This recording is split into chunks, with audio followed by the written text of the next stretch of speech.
Assalamu alaikum wa rahmatullah, j'espère que vous allez bien.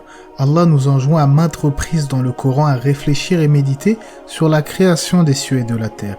Il dit notamment dans le sens du verset, ceux qui debout, assis, couchés sur leur côté invoquent Allah et méditent sur la création des cieux et de la terre, disant, notre Seigneur, tu n'as pas créé cela en vain, gloire à toi, garde-nous du châtiment du feu. Cheikh Abderrahman As-Saadi va commenter cela, c'est-à-dire au sujet des paroles, et qui méditent sur la création des cieux et de la terre, il commente en disant, c'est-à-dire pour qu'ils utilisent cette méditation pour arriver au but pour lequel ils furent créés. Ceci prouve que la méditation est un acte d'adoration faisant partie des caractéristiques des bien-aimés d'Allah qui possèdent la connaissance. Jusqu'à la fin de ses propos, rahimahullah. Sufyan ibn Uyayna avait l'habitude quant à lui de citer des vers de poésie en disant dans le sens « Si l'homme s'adonne à la réflexion, il tirera de toutes choses un enseignement ». C'est donc pour cela que je me suis décidé aujourd'hui à vous proposer une vidéo où on va chercher à méditer ensemble, à réfléchir sur 5 choses de la création divine et on va en parler tout de suite après la petite intro.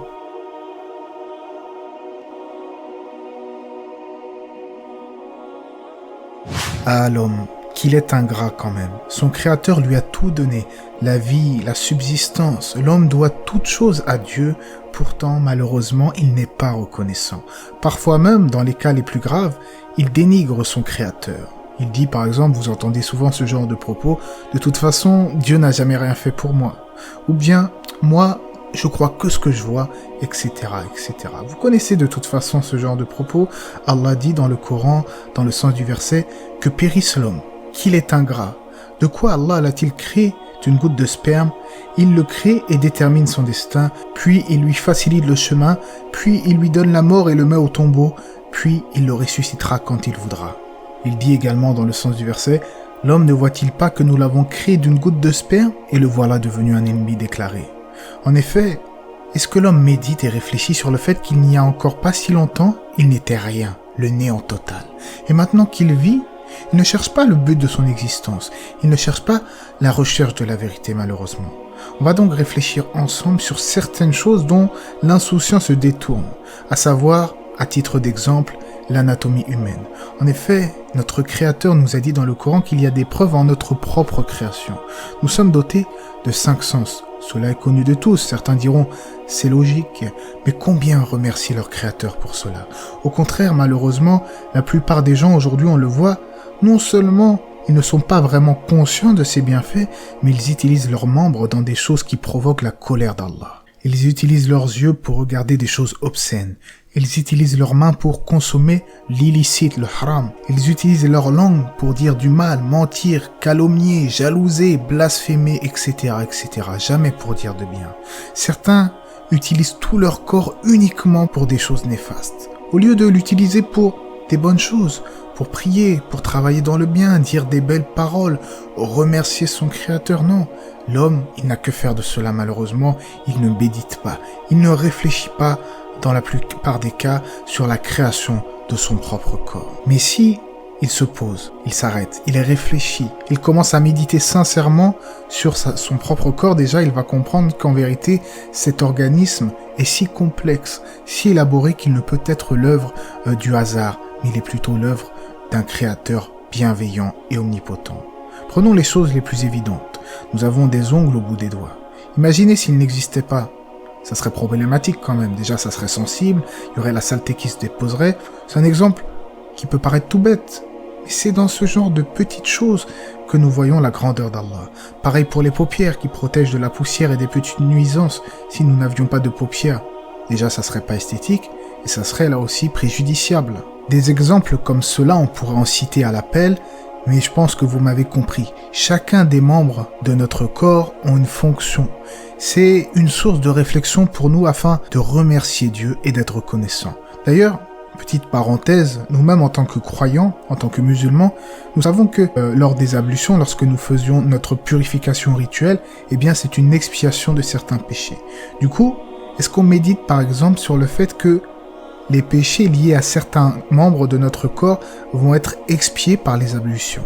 Le messager d'Allah, alayhi salatu wassalam, a dit dans le sens du hadith, lorsque le serviteur musulman ou croyant accomplit ses ablutions en se lavant le visage, tout péché commis avec ses yeux s'efface au passage de l'eau ou jusqu'à la dernière goutte d'eau.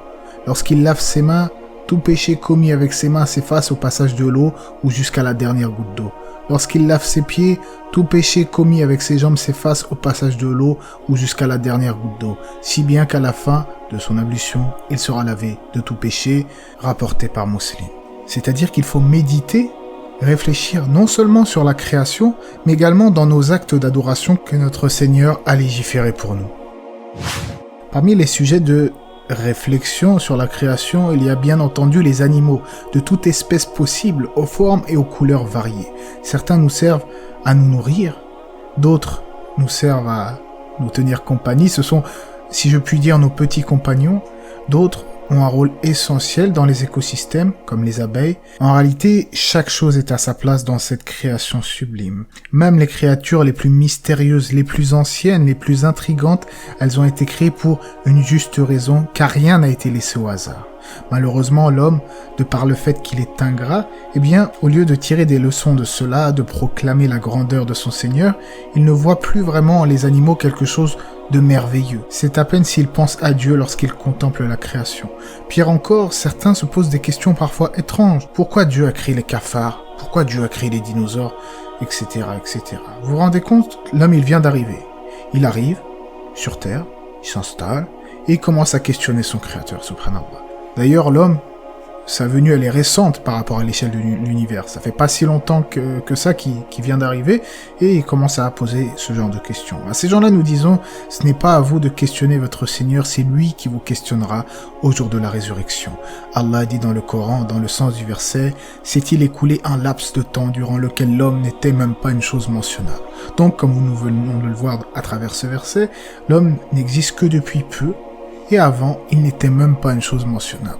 Alors qu'il reste à sa place, qu'il réfléchisse et qu'il médite plutôt sur les merveilles qui l'entourent et en tire des leçons. Parmi les choses étonnantes de la planète Terre, il y a aussi le fait que, comme l'être humain, la planète elle-même a, si je puis dire, un système immunitaire. C'est-à-dire qu'elle a des protections naturelles qui émanent de phénomènes surprenants, les aurores boréales. Ces phénomènes nous laissent bien souvent sans voix. Mais d'où viennent ces lueurs magnifiques? Elles résultent en fait des vents violents à la surface du Soleil.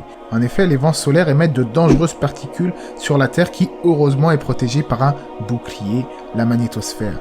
Mais il y a tout de même une petite ouverture au pôle Nord et au pôle Sud, ce qui permet aux particules solaires électromagnétisées, c'est-à-dire atténuées par le bouclier, d'entrer en contact avec l'oxygène, ce qui forme les aurores boréales que nous connaissons aujourd'hui. Nous pouvons par cela contempler la beauté de la création d'Allah et sa miséricorde envers ses créatures. Car si les champs magnétiques, la magnétosphère autour de la Terre n'existaient pas ou cessaient d'exister, la surface de la Terre serait semblable à celle de Mars, c'est-à-dire invivable pour l'être humain.